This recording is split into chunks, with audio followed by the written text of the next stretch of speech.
Have you ever felt like you're always editing yourself just to be liked? You walk into a room and instantly scan for cues. Who do I need to be to belong here? You shrink your words, you hide your edges, you tell half-truths, smile through discomfort just to be accepted. It's subtle, but it's exhausting. And here's the deeper question. What's the cost of all that performance?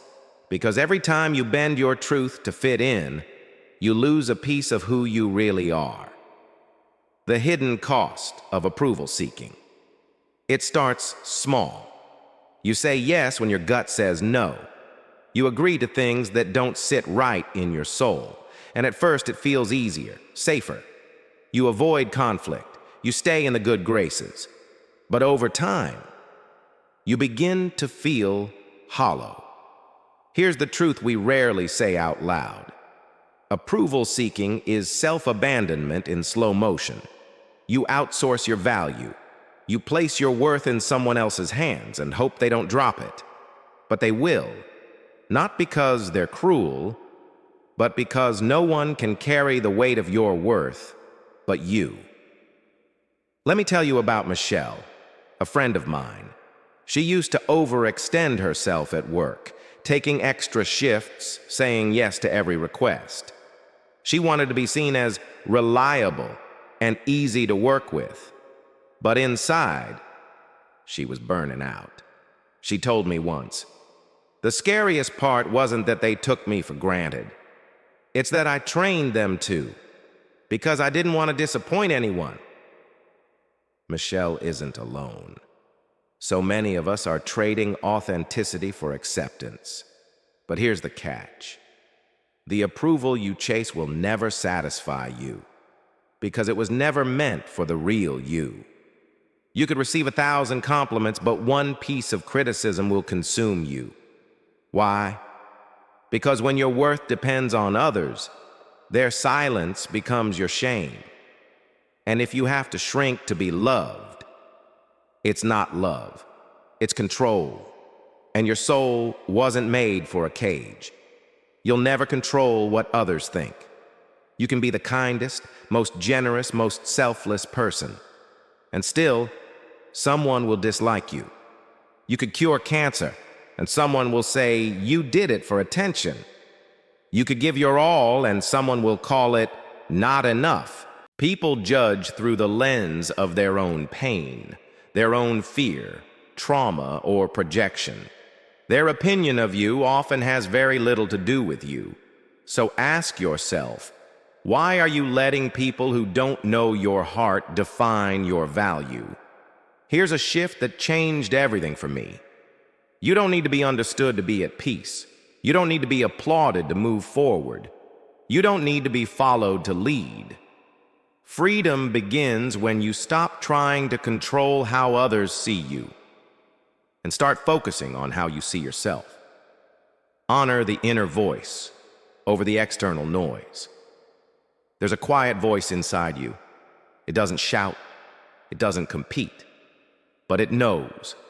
It knows what makes you feel alive, what lights you up, what breaks your heart, what boundaries you need to protect your peace. But when you chase approval, that voice gets drowned out by all the noise. When you finally sit in stillness and listen inward instead of outward, that voice becomes your compass. Let me give you an example. Years ago, I was offered a promotion at a company I worked for. It paid well. It came with recognition. Everyone said, "You'd be crazy to turn this down." But something inside me said, "No." I didn't want that ladder. I didn't want that life. It took everything in me to turn it down. I remember one colleague said, "You're making a huge mistake. People would kill for that spot." But I wasn't trying to live their life. I was trying to live mine. And that one decision, scary as it was, led me to the path I'm on today. When you live for truth, your life becomes a masterpiece. You don't need to explain your vision to people who weren't given your dream. Stop asking for directions from people who have never been where you're going. The power of being disapproved. This one's tough, but it's liberating. If people disapprove of you, good. It means you're no longer conforming. We're taught to equate disapproval with failure.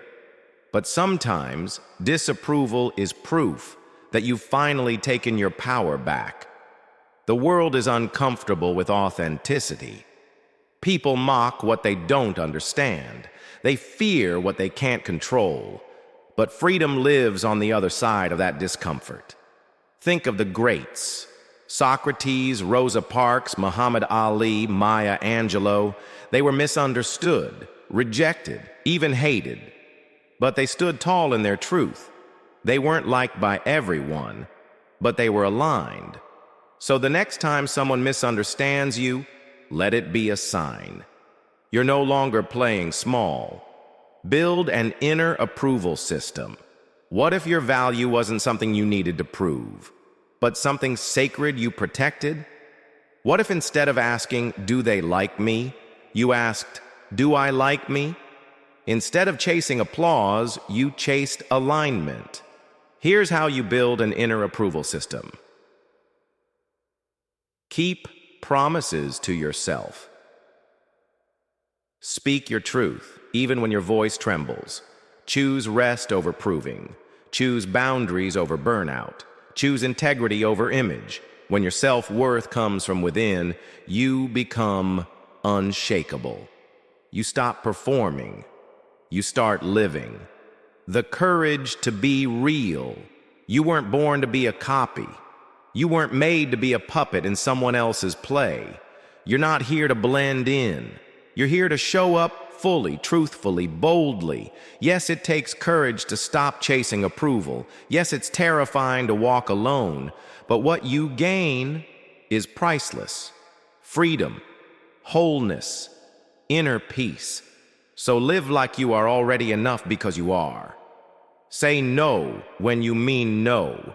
Say yes because it lights your soul on fire. And most of all, trust that the people who are meant for you will meet you where you are, not where you shrink to fit. The moment you stop seeking approval is the moment you truly begin to live. If this message resonated with you, share it with someone who needs to hear it, and follow for more truths that bring you back to yourself. You're not alone in this journey. And you never have to pretend to belong. You are already enough. Walk like it.